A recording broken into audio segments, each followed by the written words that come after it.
Picture चालू करो बे। आपने कहा कि इसका भारत के बाजार पर तो असर ही नहीं है, इसका तो सीधा असर भारत के बाजार पर है सर। जब आप ये कहते हैं कि साहब सेबी चीफ जो है उनका अपना जो इंटरेस्ट है वो अडानी के साथ जुड़ा हुआ है और इसी वजह से तो आधार बनाकर कहा जा रहा है उन्होंने अडानी को क्लीन चिट दे दी, तो मतलब अडानी कुछ गलत कर रहा था और उन्होंने अडानी को क्लीन चिट दे दी, तो मतलब ये तो सीधे सीधे अडानी की शेयर धड़ाम। ऐसे कैसे चलेगा दीदी? तो इसका गवर्नमेंट ऑफ इंडिया से क्या लेना देना?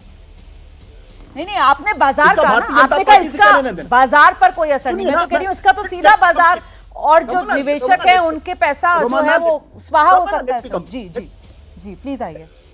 Late me complete my point. मैं ये कह रहा हूं कि असली मुद्दा क्या जिस पर आज हम बहस कर रहे हैं, असली मुद्दा तो ये है कि जो सेबी की चीफ है उनका कॉन्फ्लिक्ट ऑफ इंटरेस्ट है या नहीं है। बेसिक सवाल ये है। Perfect. इसका जॉर्ज सोरोस से कोई लेना देना नहीं, इसका हिंडनबर्ग से कोई लेना देना नहीं। इसका सिंपल सा सवाल ये कि एक रिपोर्ट आई जिसने कहा है कि हिंडनबर्ग की रिपोर्ट कि सेबी चीफ का कॉन्फ्लिक्ट ऑफ इंटरेस्ट है, अडानी में उन्होंने पैसा लगाया, स्टेक होल्डर्स हैं और अब वो जांच कर रही। उन्होंने खुद माना है कि उनके वो स्टेक होल्डर्स हैं, इसमें तो किसी को कोई प्रॉब्लम नहीं है। अब सवाल ये उठता है कि जब जांच हो रही थी तो उन्होंने अपने आप को रिक्यूज किया या रिक्यूज नहीं किया। अगर उन्होंने रिक्यूज किया है तो पब्लिक कर दें, और अगर रिक्यूज नहीं किया तो कॉन्फ्लिक्ट ऑफ इंटरेस्ट है। अगर ये कॉन्फ्लिक्ट ऑफ इंटरेस्ट है इसका मतलब ये है तो सवाल उठेगा कि आपने जांच को कॉम्प्रोमाइज किया, ये आरोप लगेगा। सही बात है।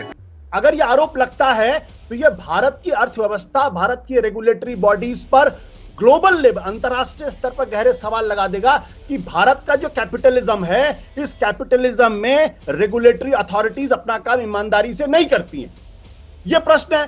सुधांशु जी मुस्कुरा रहे हैं, लेकिन मैं एक चीज समझ नहीं पा रहा हूं कि भाई अगर अडानी गलत कर रहा है तो उसके लिए बीजेपी क्यों डिफेंड कर रही है? अगर सेबी गलत कर रहा है तो उसके लिए बीजेपी क्यों डिफेंड कर रही है? और अगर दोनों गलत कर रहे हैं तो उसकी जांच कराने में क्या प्रॉब्लम है? ठीक है सर, मैं जवाब देती हूँ। सुधांशु जी प्लीज आइए और जवाब दीजिए। बहुत ही बेसिक सवाल है। वो कह रहे हैं कि साहब अगर कुछ गलत हो रहा है और जांच की मांग की जा रही है तो जांच करवाने में क्या दिक्कत? देखिए, मुझे आशुतोष जी की बात सुन के बड़ी हैरानी हुई।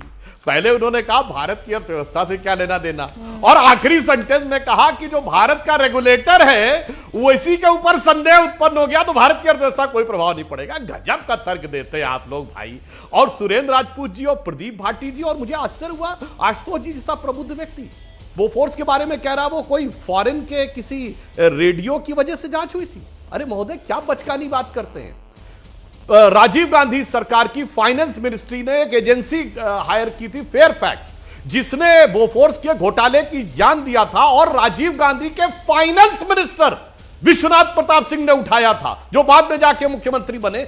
बचकानेपन की, हैरानी की बात की हद है कि फाइनेंस मिनिस्टर खुद आके कह रहा है कि सरकार में घोटाला हुआ। वो कह रहे वो एक बाहर छपी थी।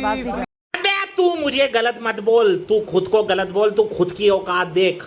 और आज भी मैं ये बात कहना चाहता हूं, और मेरी बात देखिए, परेशान ना होइए सर, अभी और भी फैक्ट्स आ रहे हैं, परेशान ना होइए आशुतोष जी। और आपने दूसरा जिक्र इमरजेंसी के किया, तो मैं दर्शकों से कहना चाहता हूं, चेक कर लीजिए इमरजेंसी के दौरान अगर विदेश की छपी बात को माने तो मित्रोकिन्स आर्काइव के जी अगर बात सच बन जाए, मैं नहीं कह रहा हूं, तो उसके हिसाब से तो पैसा मुझे लगता है सर आशुतोष जी को और सुधांशु जी को जरा मेरे साथ लेकर आइए प्लीज। आशुतोष जी और सुधांशु जी को मेरे साथ स्क्रीन पर लेकर आइए। आशुतोष जी मेरा सवाल आपसे ही है सर। आशुतोष जी मेरा सवाल आपसे ही है सर। आशुतोष जी मैं आपसे ये समझना चाहती हूँ सर कि जब भी कोई क्राइम, अगर हम आम भाषा में बात की जाए, सर आपकी आवाज दी जा रही है, प्लीज अपनी बारी का इंतजार कीजिए। आप स्क्रीन पर भी नहीं नजर आ रहे हैं, आप लगातार डिस्टर्ब कर रहे हैं पैनल को। प्लीज प्रदीप जी, मैं आशुतोष जी आपसे समझना चाहती हूँ सर, हम लगातार एक मोटिव का जिक्र करते हैं जब भी कोई क्राइम होता है, और यहाँ पर आपने बड़े आराम से कह दिया कि साहब ये जो पूरा मामला है इसका हिंडनबर्ग, इसका जॉर्ज सोरोस से क्या लेना देना। सर रिपोर्ट तो हिंडनबर्ग ही की आई है ना, और हिंडनबर्ग में मुख्य जो निवेशक है सर वो जॉर्ज सोरोस ही है ना, और वो जॉर्ज सोरोस सर मोदी विरोधी है ना। तो यहाँ तो सीधे सीधे फिर ये मोटिव क्यों ना माना जाए कि ये सारा का सारा खेल सिर्फ बीजेपी सरकार पर निशाना साधना है सर? मैं तुम्हें अभी समझाता हूँ। मैं फिर से अपनी बात को कहना चाहता हूं, आज किस पे बहस कर रहे हैं हम?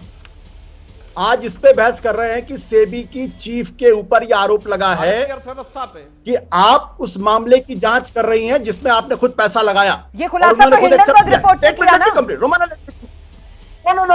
Romana let me complete. Sudhanshu Trivedi ji इस बात का जवाब नहीं दे रहे हैं क्या सेबी की चीफ ने अपने आप को रिक्यूज किया है? रिक्यूज सिर्फ इतनी सी बात है। वो तो उन्होंने दूसरे क्या? पॉइंट पे ही और बता दिया उन्होंने था खुद कि माना उन्होंने उनके जितने उन पर आरोप लगे उन सबको खारिज कर दिया है। सुधांशु जी प्लीज आइए, जो सवाल यहाँ नहीं, पर बिल्कुल आशुतोष नहीं। जी पूछ नो, रहे हैं, नो। ठीक है मैं जवाब लेती हूँ। आशुतोष जी के सवाल का जवाब दे नो रमाना जी, मैं फिर दोहरा देता हूं।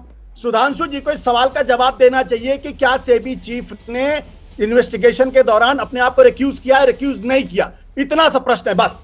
इसके अलावा आप मित्रोखिनोकरण मत जाइए, सुधांशु सिर्फ जी इसका आइए, जवाब दीजिए। सुधांशु जी आइए। बोल मत जाइए। अरे जाएंगे तो बहुत कुछ आएगा मेरे भाई, इसीलिए आप कह रहे हैं मैं इसी पे रहता हूं, उस पे नहीं जाता हूं। अरे उस पे जाऊंगा तो ऐसी ऐसी बातें हैं कि जवाब देते नहीं बनेगा, जहां से कांग्रेस ने बाहर से पैसा लिया। अरे अब इस पे रिक्यूज पे आइए ना, देखिए कहां बहुत इधर उधर साफ सी जा रहे हैं बात। आप। सेबी के ऊपर आप सवाल उठा रहे हैं, अगर सेबी के नोटिस का जवाब दे दिया होता और उसके बाद सवाल उठाते तो समझ में आता था।